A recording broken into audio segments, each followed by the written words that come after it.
Red టీవీలో మీ వ్యాపార ప్రకటనల కోసం ఈ నంబర్ ని సంప్రదించండి 6281747728. నమస్తే. ప్రస్తుతం మనతో పాటు సీనియర్ జర్నలిస్ట్ దాము బాలాజీ ఉన్నారు. ఆయనతో మాట్లాడదాం. నమస్తే సార్. సార్, ఉక్రెయిన్ రష్యా యుద్ధంలో మన భారతీయుడు చనిపోయారు. అలాగే అందులో అంటే ఉక్రెయిన్ రష్యా యుద్ధంలో మన సైన్యం అంటే భారతీయుల సైన్యం ఉంది అని చెప్పేసి వింటున్నాం.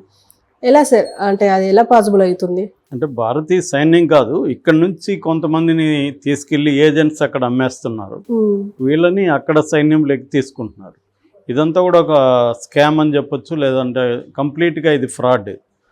మన వాళ్ళు ఎవరు వాలంటరీగా అక్కడికి వెళ్ళట్లేదు, మోసగించి వాళ్ళని పంపిస్తున్నారు. ఇందులో ఇది ఎప్పుడు బయటకు వచ్చిందంటే, మొన్న మహమ్మద్ అస్తాన్ అని ఒక 30 ఏళ్ల హైదరాబాద్ యువకుడు ఇలాగ వెళ్ళి రష్యాలో చనిపోయాడు. అప్పుడు ఇది బయటకు వచ్చిందన్నమాట, అసలు ఏం జరుగుతుందేమో అని. దాని తర్వాత ఒక 7 మంది అక్కడ ఉన్న భారతీయులు ఒక వీడియో చేశారు, సెల్ఫీ. అంటే ఒక అతను ఇలా పెట్టుకుంటే మిగతా 6 మంది నిలబడి ఉన్నారు, అందరూ కూడా సైనిక దుస్తుల్లో ఉన్నారు. ఇతను చాలా బాధగా హిందీలో చెప్తున్నాడు, ఇట్లా మమ్మల్ని మాకు ఉద్యోగాలు ఇప్పిస్తామని చెప్పి ఇక్కడికి తీసుకొచ్చి యుద్ధంలోకి పడేశారు.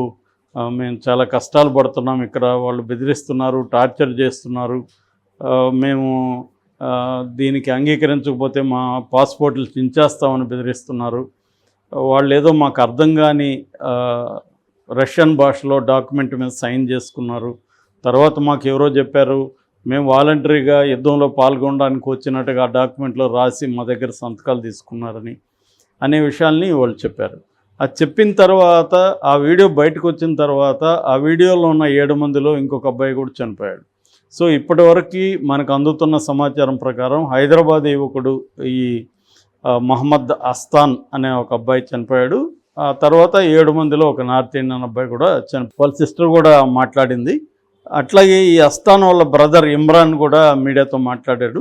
సో వాళ్ళ బ్రదర్ నవంబర్లో వెళ్ళాడని, డిసెంబర్ 31న లాస్ట్ కాల్ చేశాడని, ఆ తర్వాత అతని నుంచి కాల్స్ లేదని, ఆ తర్వాత అక్కడ రష్యాలో ఉన్న ఇండియన్ ఎంబసీ అనౌన్స్ చేసింది ఇలాగా ఈ అస్తాన్ అనే అబ్బాయి యుద్ధంలో చనిపోయాడని చెప్పి. అప్పుడు ఈ స్కామ్ బయటకు వచ్చింది. సో ఇక్కడ మన ఎంఐఎం ఓవైసీ అసదుద్దీన్ ఓవైసీ కూడా దీంట్లో ఇన్వాల్వ్ అయ్యాడు. ఆయన జయశంకర్ మన ఫారిన్ మినిస్టర్కి అప్పీల్ చేశాడు, వీళ్ళని తీసుకురావాలి అని చెప్పి. ప్రధానంగా ఓవైసీ చెప్తున్నది ఏంటంటే, తెలంగాణ, గుజరాత్, కాశ్మీరు, కర్ణాటక, ఉత్తరప్రదేశ్ ఈ రాష్ట్రాల నుంచి ఎక్కువగా ఇలాగా మనుషులను పంపించారని. ఇప్పటివరకు వాళ్ళకు అందిన సమాచారం ప్రకారం దాదాపు 30 మందిని ఇలాగా పంపిస్తున్నారని చెప్తున్నారు.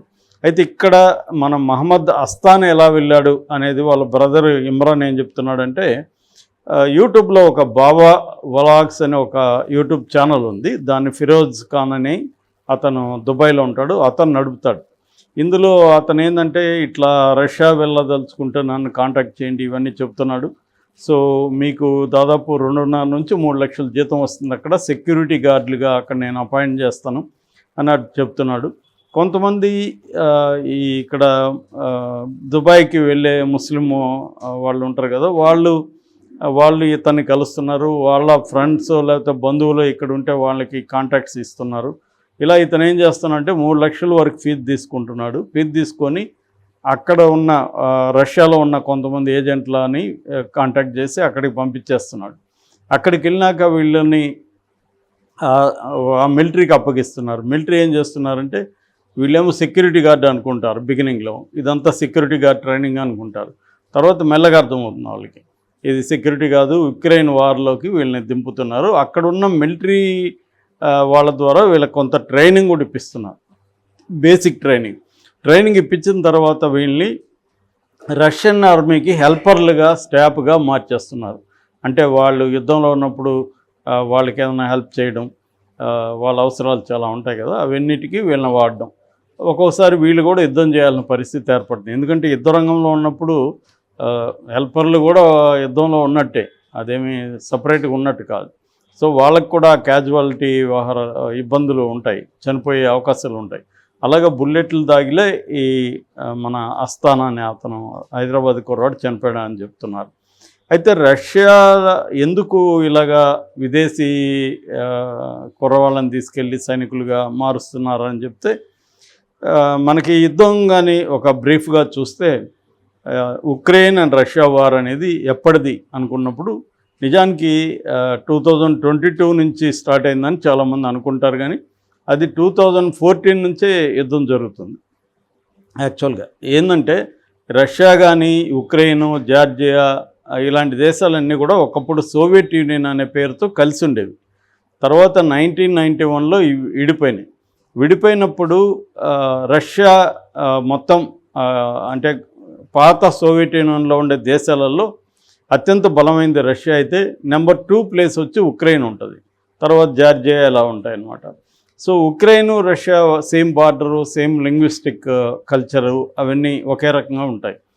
సో ఎప్పుడైతే వీళ్ళు విడిపోయిన తర్వాత ఉక్రెయిన్లో ఏంటంటే ఆరెంజ్ రెవల్యూషన్ అని 2004లో ఒక రెవల్యూషన్ వచ్చింది. ఆ రెవల్యూషన్ ఏంటంటే యూరోపియన్ యూనియన్కి అనుకూలంగా ఒక వర్గం బలంగా పనిచేసింది. సో ఆ యూరోపియన్ అనుకూల వర్గమే గవర్నమెంట్ కూడా ఫామ్ చేసింది. సో అప్పుడు దాంతో రష్యా ఏం చేసిందంటే తనకు అనుకూలంగా లేదని చెప్పి మెల్లగా క్రిమియా అనే ఒక పట్టణాన్ని ఆక్యుపై చేసింది రష్యా. దాంతో యుద్ధం స్టార్ట్ అయింది 2014లో. ఆ యుద్ధం అలా కంటిన్యూ అవుతూ వస్తుంది. సో రష్యా ఏం చెప్తుందంటే డీనాజిఫై అనే ఒక పేరు పెట్టింది రష్యా. డీనాజిఫై అంటే నాజీ తత్వాన్ని లేకపోతే నాజీ ఇన్ఫ్లుయెన్స్ని తొలగించడం. అంటే నాజీల ఇన్ఫ్లుయెన్స్ ఎక్కడెక్కడ ఉంటే దాన్ని మేము తొలగిస్తాం. ఎందుకంటే నాజీలకు రష్యాకి హిట్లర్కు స్టాలిన్కి యుద్ధం అనేది వెరీ పాపులర్.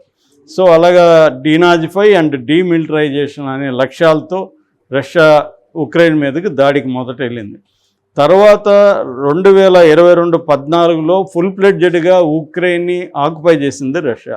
దీనికి రష్యా చెప్పే కారణాలలో ప్రధానమైనది ఏంటంటే మామూలుగా ఉక్రెయిన్ని యూరోపియన్ ఏషియన్ ఎకనామిక్ కమ్యూనిటీ అని ఒక సంస్థ ఉంది, EAEC అంటారు దాన్ని. దాంట్లో ఉండమని రష్యా ఉక్రెయిన్ అడిగితే ఉక్రెయిన్ ఏమో అమెరికా వైపు, యూరోపియన్ యూనియన్ వైపు మొగ్గు చూపుతుంది.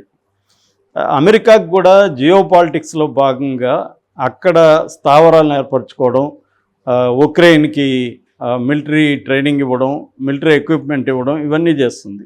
సో ఇక్కడ ఏంటంటే ఒక బ్రాడర్ పర్స్పెక్టివ్లో చూసుకున్నప్పుడు సో ఇటు వైపు అమెరికా అండ్ యూరోప్ దేశాలు, ఇటువైపు రష్యా అండ్ దీనికి సంబంధించిన ఇవి ఇలా రెండుగా విడిపోయినాయి. విడిపోయి ఇది నాటోలో చేర్చుకునేదానికి అమెరికా ప్రయత్నిస్తుంది దేన్ని, ఉక్రెయిన్ నాటోలో వెళ్తే అక్కడ స్ట్రాటజిక్ ఇంట్రెస్ట్లు రష్యావి దెబ్బతింటాయి. అందువల్ల రష్యా బెదిరించింది నువ్వు చేరొద్దని. కానీ ఉక్రెయిన్ ఏమో అటువైపే ఉంది. ఉక్రెయిన్కి ఏమో అమెరికా, యూరోపియన్ యూనియన్ హెల్ప్ చేస్తున్నాయి. సో ఈ కాంటెక్స్ట్లో తన మాట వినట్లేదు. ఇక్కడ కానీ అమెరికా ఫుల్ ఫ్లెడ్జెడ్గా టెస్ట్ వేస్తే తన స్ట్రాటజిక్ ప్రయోజనాలకు భంగం అవుతుందని చెప్పి రష్యా వార్ని డిక్లేర్ చేసింది. యుద్ధం అప్పటి నుంచి జరుగుతుంది. ప్రధానంగా ఈస్ట్ ఉక్రెయిన్లో యుద్ధం జరుగుతుంది. ఇప్పటివరకు దీంట్లో దాదాపు 3 లక్షల మంది పైన చనిపోయారు. ఉక్రెయిన్లో మామూలుగా పాపులేషన్ తీసుకుంటే 4 కోట్ల పాపులేషన్ ఉంది. 4 కోట్లలో దాదాపు 80 లక్షల మంది డిస్ప్లేస్ అయిపోయారు. ఇంకొక 80 లక్షల మంది ఉక్రెయిన్ వదిలి యూరోపియన్ దేశాలకు వెళ్ళారు. ఇది ఒక అతిపెద్ద సంక్షోభం అన్నమాట. అంటే సెకండ్ వరల్డ్ వార్ తర్వాత ఈ రెఫ్యూజీ క్రైసిస్ అంటారు దీన్ని. ఈ రెఫ్యూజీ క్రైసిస్ అనేది ఇంత పెద్దది ఇప్పుడే జరిగింది. దీంతో అమెరికా, యూరోప్ కంట్రీస్ చాలా దేశాలు రష్యా మీద ఆంక్షలు విధించాయి, ఎకనామిక్ రిస్ట్రిక్షన్స్ అవి పెట్టాయన్నమాట. అయితే ఇండియా ఒక రకంగా తటస్థ వైఖరి చూపిస్తుంది. రెండోది రష్యా ఇంపోజ్ చేయడం వల్ల ఇండియా బాగుపడుతుంది. ఎందుకంటే ఆయిల్ అంతా రష్యా దేశాల నుంచి వేరే దేశం కొనట్లేదు కాబట్టి ఇండియా చీప్గా కొనుక్కుంటుంది. అలాగా రష్యా ఉక్రెయిన్ క్రైసిస్ నుంచి ఇండియా ఇది ఒక ఎగ్జాంపుల్, ఇంకా చాలా ఉన్నాయి. సో ఇండియా బాగుపడుతుంది ఒక రకంగా.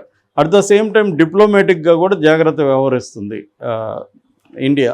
సో ఈ కాంటెక్స్ట్లో వాళ్ళకి సైన్యం మనుషులు సరిపోవట్లే. పుతిన్ మొన్న కూడా ఒక పిలిపించాడు. ఇంతకుముందు మన స్త్రీలు 5-6 మందిని, ఒకప్పుడైతే 10 మందిని కూడా కనేవాళ్ళు, మళ్ళీ మీరు అలాగా కనండి అని చెప్తున్నాడు. అంటే వాళ్ళకి సరిపోవట్లేదు జనం, అందుకని మన వాళ్ళని తీసుకెళ్ళి వాళ్ళు ఇలా చేస్తున్నారు. Okay sir, thank you. Thank you.